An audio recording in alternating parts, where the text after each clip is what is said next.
NTN24 establece contacto directo en Managua, Nicaragua, con Eliseo Núñez Morales. Él es diputado por el partido opositor Liberal Independiente. Diputado Núñez, gracias por acompañarnos a esta hora en esta emisión del informativo de NTN24 para toda nuestra teleaudiencia en el continente americano. Buenas tardes.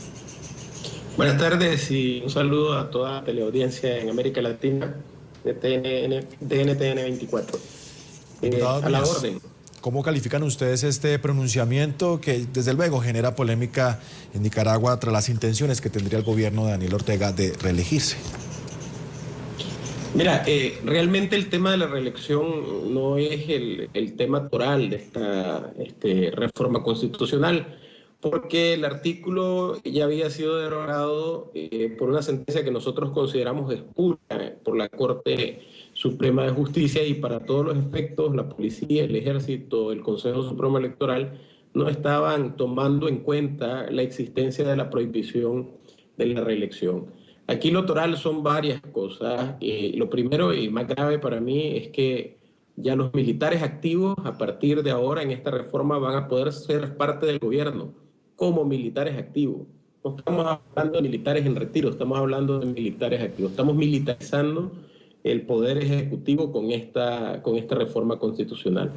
Por otro lado, se habla de pluralismo político y la reforma constitucional declara al Estado de Nicaragua un Estado socialista, cristiano y solidario. Es decir, además de declarar una ideología para el Estado, también declara una religión para el Estado. Y esto es un retroceso a constituciones del siglo XIX incluso. Sí. Ahora, Ortega realmente lo que está construyendo no es una dictadura, simplemente está construyendo una dinastía. Diputado, ¿Está preparando a sus hijos? ¿Ah? En este sentido, quiero preguntarle si el presidente tiene las credenciales o los honores, por decirlo así, los argumentos necesarios para pensar en una reelección en materia de seguridad, en indicadores económicos.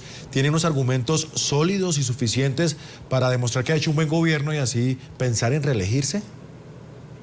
Mira, Ortega no ha hecho más que seguir las políticas macroeconómicas que se siguieron los últimos 16 años.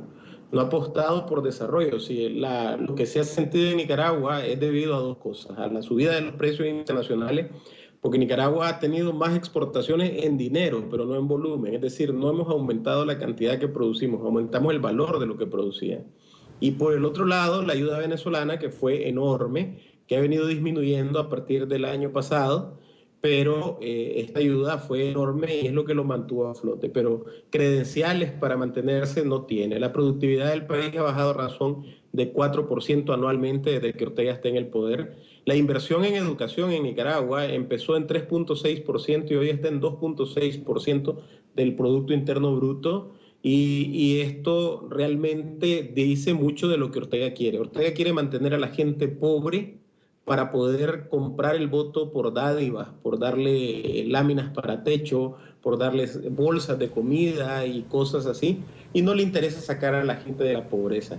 Por otro lado, tiene un arreglo muy sólido con los poderes fácticos del país, tanto ejército, policía, como también con el gran capital del país, lo cual le permite a él ir construyendo un régimen. Esto ya no es un gobierno, es un régimen que está de cara a fundar una nueva dinastía en Nicaragua. Desgraciadamente, en Nicaragua nosotros hacemos esto cíclicamente.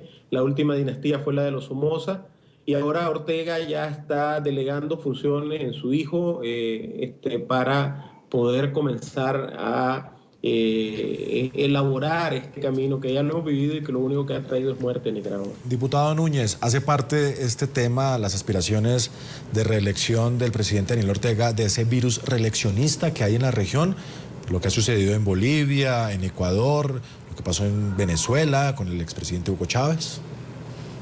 Mira, en realidad el tema de reelección no sería un problema si los sistemas electorales fueran justos. El problema es de que los sistemas electorales permiten una de dos cosas: o el fraude electoral, como ha sucedido aquí en Nicaragua y recientemente en Venezuela, o el uso desmedido de los recursos públicos para apoyar al partido de gobierno. Las dos cosas hacen que se distorsione totalmente. Ahora, si encima de eso pones la reelección, entonces todavía más tenés un problema. Aquí estamos fundando democracias muy débiles, estamos retrocediendo en institucionalidad y realmente al final América Latina no va a poder aprovechar en estos países que están haciendo este tipo de cosas la bonanza económica que hemos vivido los últimos 5 o 7 años, porque la institucionalidad sirve para sostenerse cuando se acaba la bonanza económica. Una vez que la bonanza económica de los precios de los commodities, de lo que América Latina vende al mundo, han venido bajando, entonces ya los gobiernos que carecen de institucionalidad van a ir desforzándose y van a ir cayendo. Y lo peor del caso es que caen de la manera fea, no caen por los votos, no caen por otra cosa. Aquí en Nicaragua ya hay grupos armados en el centro norte del país. El gobierno se niega a reconocerlos, pero la Iglesia Católica ya ha dicho claramente hay grupos armados con fines ideológicos en contra del gobierno de Daniel Ortega. Y esto es una espiral de violencia que ya se activó y que sabemos en qué terminan las espirales de violencia. No terminan en soluciones reales, en soluciones buenas, sino que terminan mal. Y Ortega es el principal culpable de haber activado esta espiral de violencia en Nicaragua, que ya estamos hablando de grupos que superan las 200 o 300 personas armadas en el interior del país, y se está hablando de 1 o 2 combates semanales desde hace un mes. Situación difícil entonces también de orden público. Es Eliseo Núñez Morales, diputado por el partido opositor Liberal Independiente. Gracias por atender esta entrevista aquí en el informativo de NTN 24. Gracias.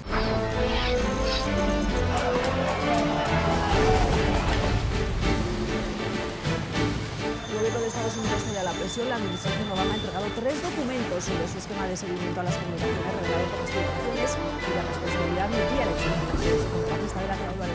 Las elecciones presidenciales de Venezuela, donde resultó electo el mandatario de este país, Nicolás Maduro, ya que la organización no tuvo una presencia en este país.